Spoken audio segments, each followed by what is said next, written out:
Mira Boccaccio. Today I'm going to make a side dish.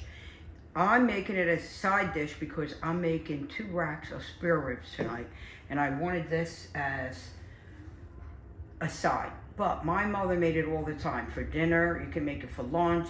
It's really a great dish. Honestly, I never saw her make it. I just ate it all the time. So I'm going by, when I make a recipe that my mother did, I go by what I remember in my taste buds. So I'm going to turn my gas on, and I'm going to add extra virgin olive oil.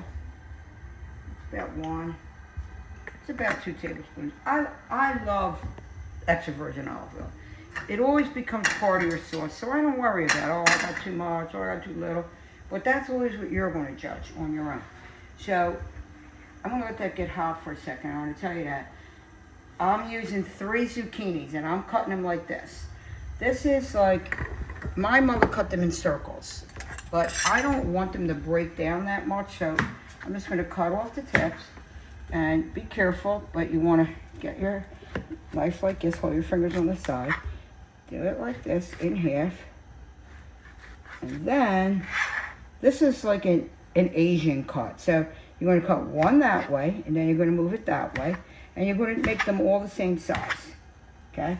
Now, with zucchini, you don't have to worry that the seeds are bad or bitter, because they're not. Okay, so I'm going to put my onion in. I have 2 cloves of garlic and 1/2 of a white onion. Now I want to start to get a little bit of color in that. I'm going to lower that gas. So, new pan, it's smoking. So, got to break them in. So I'm just going to let that start to break down, get a little color while I finish cutting up my zucchini.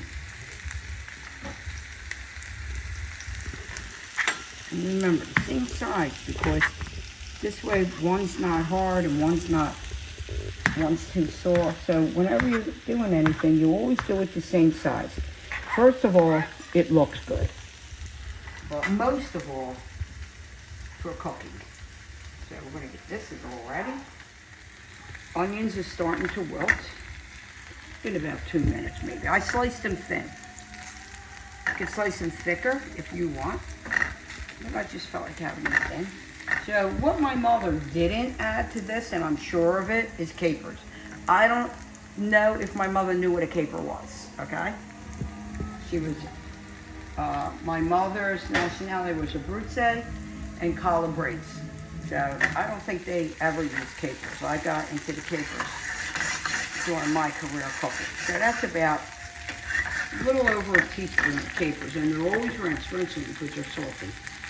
So this is like a little above low, medium low, you know, I always like everything like that. Okay, so we're going to put in our zucchini. Just need a pan big enough to hold them. This is salt, pepper. We're going to start to let this cook just a little bit, because then we're going to cook it in tomatoes. So I just want to cook it a little, mix it in with the onion. My sister Josephine still makes this dish. But I already make it, but I got, for some reason, in the mood for it. So I'm just going to let that get a little bit of color to it. But I'm also going to add, my mother was a hot pepper freak. She loved hot peppers. So I have all these peppers that I just picked today from my yard. They're all mixed. I have some cayenne, some long hot. I have a shishito in there. So I'm just going to cut down 1 long hot. Okay? Just cut that down. Just give a little bit of spice to it. You can put crushed red pepper if you want. You don't have to use long hot. You never have to use what you don't have on hand. Never let an ingredient hold you down. If you don't have it in the house, substitute with what you do have. Okay, so this is got some color in it, got some salt and pepper, and I'm going to cover this now. This is crushed. This is a can of crushed tomatoes, 28-ounce can. So I do it always with this. I tell you, my father always use the potato masher. Or you can dig your hands in there and smash it up, whatever you want. These are not San Marzano. I didn't have San Marzano today, but these are good tomatoes with keep it lacer. So we're going to put this in as much as you want. So we're going to move that around and see what that looks like.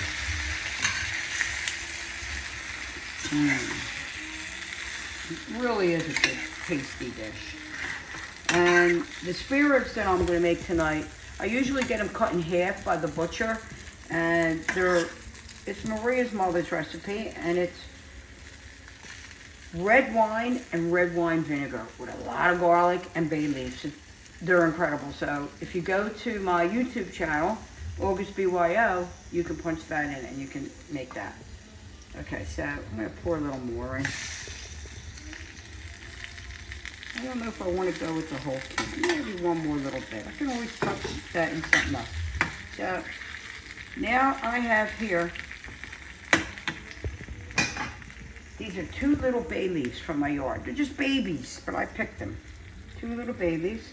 I got about a tablespoon of dried parsley. And then I have the other tablespoon is with fresh basil and fresh oregano from my yard. If this were wintertime, I wouldn't have anything fresh. Maybe parsley if I was out. But I grew up on dried herbs and I used them all my life, except when I had the restaurant. I had to use fresh, but I always used dry to cook what I wanted with them. I would have guessed that I could put all this in. I'm just going to put it all in. Oh, this is why I wear this cooking shirt, because all my clothes are full of gravy or oil stains. So I am going to put some salt and pepper to the tomatoes. And I'm going to put a lid on this. And then we're going to see how long it took to cook it. We'll be back. It started to boil. Now I am going to put my lid on it. And I'm going to lower it to like, you can see on my stove, it's between medium and medium low. My stove is funny. Mostly everything is on, it says medium, but it's not always. You can see that's not medium on a regular stove. On a regular stove, that's low. So we're going to let this cook. We'll check it in about 20 minutes and see how far we got. So this took 20 minutes. I'm going to show you. You can see. Nice and tender. So look at how beautiful that looks. Now, with this cut, it took 20 minutes. You know, because it's a little thicker. Maybe if you did them in circles. Don't make them too thin, though. So I'm just going to plate this just to show you how beautiful it is. So I'm going to clean that up. You don't have to, but I'm going to just finish it with a little tiny bit. This is an unfiltered extra virgin olive oil, just a drop. And I'm going to add some red crushed pepper flakes to it. It has a little kick right now from the hot pepper from my yard. I'm going to add a little more. But get yourself a nice piece of Italian bread, dunk it in there. Oh, I'm telling you, this is so good. And you can see 20 minutes, you got a marinara with zucchini. You could put it right over pasta. You can make this as a pasta dish. So I hope you liked the video. If you do, please share it. If you like the dish, I know you're going to like this dish. It's really good, really good. Send me the photos. I want everybody out there to stay safe and cheer us.